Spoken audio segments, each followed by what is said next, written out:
Queridos irmãos e irmãs, nós continuamos seguindo Jesus nesse tempo comum, tendo como referência o Evangelho de São Lucas. É o texto, o Evangelho que vai nos acompanhar. Podemos dizer assim que nós vamos acompanhar Jesus lendo este Evangelho. Depois daquela cena lá na sinagoga de Nazaré, Jesus, ele diz que ele passou no meio deles e continuou o seu caminho. Ali nós temos no Evangelho de São Lucas alguns milagres que Jesus realiza, algumas curas. E depois no capítulo 5, que é o texto que nós vamos ler e meditar nesse domingo, é uma cena belíssima, né? É uma cena que acontece junto ao lago de Genezaré, carregada assim de simbolismos, né?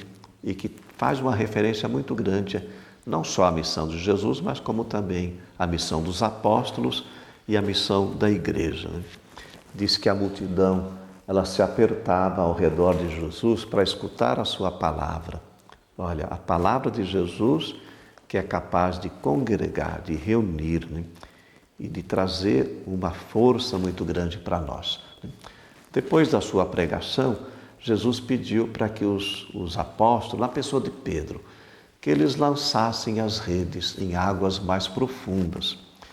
Eles têm uma reação, né? Pedro tem uma reação porque nós trabalhamos a noite inteira e não pescamos nada, né?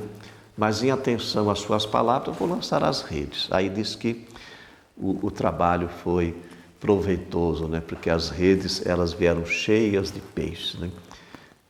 Pedro, ele tem uma reação porque ele se sente pecador, né? E ele se lança nas águas e sente a sua pequenez e fala, Jesus, eu sou um pecador, né? E Jesus fala, não tenhas medo, né? De hoje em diante você vai ser um pescador agora de homens, né? O que nós tiramos desta cena? Primeiro, a força da palavra de Jesus, que é capaz de congregar, né? E quando nós somos obedientes a esta sua palavra, quando ele pede para eles lançarem as redes, né? Eles foram obedientes. Então, com certeza, a nossa vida, ela produz frutos, e principalmente no trabalho da igreja. Depois, não ter medo se ele está presente. Ele mesmo fala, não tenhais medo, né? Esta cena, então, da pesca, vamos dizer assim, uma pesca milagrosa, quer revelar, então, essa força da palavra de Jesus e a importância da obediência, da gente superar o medo.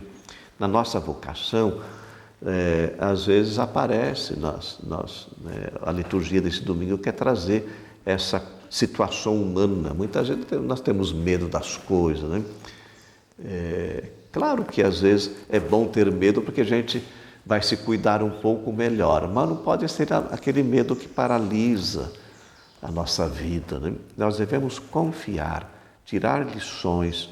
A gente às vezes criar uma sintonia com essas experiências humanas e acreditando na força e na graça de Deus. Quando nós contamos com uma força maior, nós não vamos ter medo. E só Jesus pode dizer isso para nós, né? Não tenhais medo. Só Ele tem essa autoridade para dizer essas palavras que nos consolam, nos dão força para a gente continuar o caminho.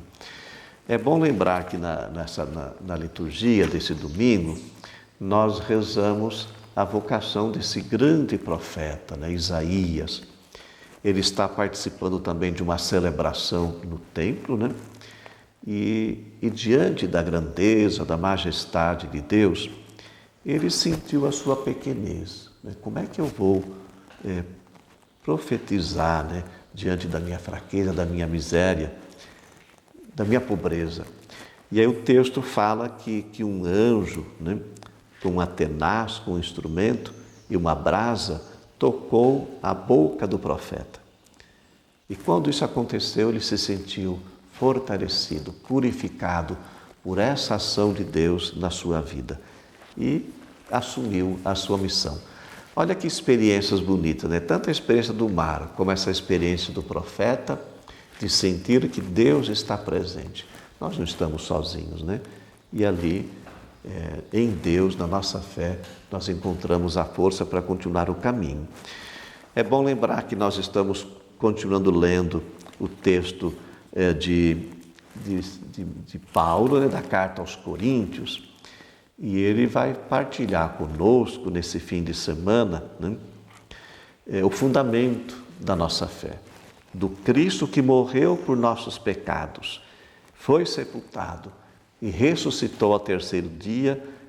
Ele fala, apareceu a Cefas, apareceu aos 12 e a muitos outros, e apareceu a mim. Então, o Cristo ressuscitado é a nossa força, é o querigma, né? Ele morreu para perdoar os nossos pecados e ressuscitou para a nossa justificação. Queridos irmãos, aqui se encontra a força do cristianismo, da fé cristã e da nossa vocação. Jesus Cristo é nosso Senhor e nosso Salvador.